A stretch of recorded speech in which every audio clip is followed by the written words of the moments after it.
बिस्मिल्लाहिर्रहमानिर्रहीम अस्सलाम वालेकुम welcome back to another video.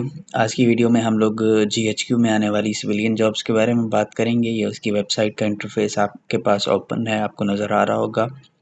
तो इसके हवाले से थोड़ी सी अपडेट ये है कि ये असामियाँ जो है वो ग्रेड 1 से 15 तक की आई थी, जिसमें ग्रेड 1 से 5 की जो सीट्स थी उनके डायरेक्ट इंटरव्यूज़ कंडक्ट हुए और वो फेज़ मुकम्मल हो चुका है, वो इंटरव्यूज़ कंक्लूड हो चुके हैं। अब रिक्रूटमेंट की बारी है ग्रेड 6 से ग्रेड 15 की जो असामियाँ थी, उसके लिए उन्होंने एक अनाउंसमेंट जारी की है वेबसाइट के ऊपर।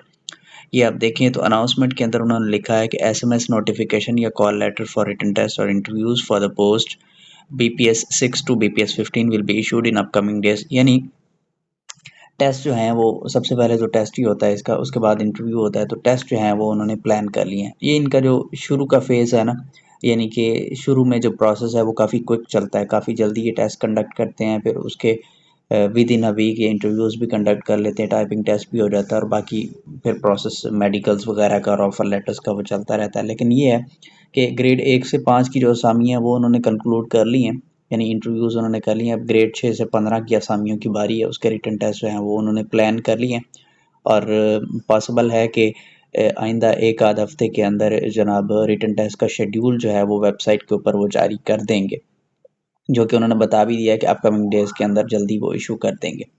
लास्ट ईयर क्या हुआ था वो मैं आपको बता देता हूँ। लास्ट ईयर फेजेस में ये टेस्ट हुए थे। ये दिसंबर में शुरू हुए थे। कोयटा में सबसे पहले हुए थे, 2 दिन कोयटा में हुए थे।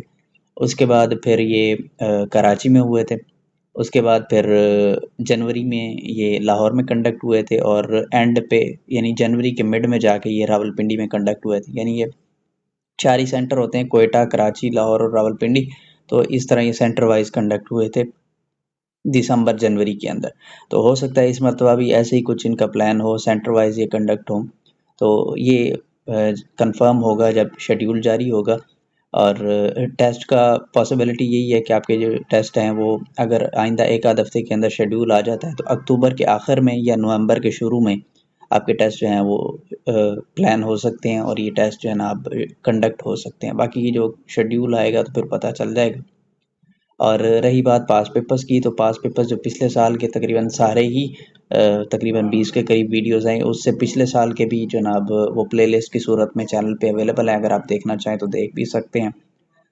वो ये टेस्ट जो है मैं आपको दोबारा से बता देता हूँ। इसका पैटर्न कुछ इस तरह से है कि 60 नंबर का ये पेपर होता है और ये एमसीक्यूज़ बेस्ड नहीं होता। ये बात ज़हन से निकाल दें कि एमसीक्यूज़ होंगे, एमसीक्यूज़ नहीं होते। इसके अंदर शॉर्ट आंसर बेस्ड ये टेस्ट होता है, यानी क्वेश्चन की स्टेटमेंट लिखी होती है, उसका आंसर आपने खुद देना है, कोई ऑप्शन अवेलेबल नहीं होगा। ये बात आप माइंड में रखिएगा। सो उस हिसाब से आपने प्रिपेयर होके जाना है। बाकी पास पेपर्स देखें, उसी पैटर्न के हिसाब से तैयारी करें। उसमें इंग्लिश का पोर्शन होता है, सिनोनिम एंटोनिम होते हैं, English to Urdu, Urdu to English translation होती है और इसके अलावा मैथ के कुछ सिंपल सी कैलकुलेशन होती है। इसके अलावा करेंसीज एंड कैपिटल्स भी पूछे जाते हैं। आपको 5 मुल्कों के नाम दे दिए गए और कहा गया कि इनके करेंसीज और कैपिटल्स लिखते हैं। या फिर इस्लामियत के हवाले से कोई एक आध क्वेश्चन होता है, एक आध क्वेश्चन 5 नंबर का पाकिस्तान अफेयर्स के हवाले से आ जाता है। उसमें वो ये भी पूछ लेता है कि पाकिस्तान की फेमस 5 माउंटेन रेंजेस के नाम लिख दें या 5 दरियाओं के नाम लिख दें। या इस्लामियत में वो पूछ लेता है कि इस 5 बेसिक पिलर्स जो हैं इस्लाम के वो लिख दें। इस तरह के क्वेश्चन जो हैं वो आ जाते हैं। तो इस हिसाब से आपने पास पेपर्स देख के तैयारी कर लेनी है। बाकी अगर मज़ीद आपका कोई क्वेश्चन हो तो आप कमेंट्स के अंदर पूछ लीजिएगा। अभी तक के लिए अपडेट यही है, बाकी जैसे ही शेड्यूल आता है तो फिर इंशाल्लाह नेक्स्ट वीडियो बना के इन्फॉर्म भी कर देंगे आपको।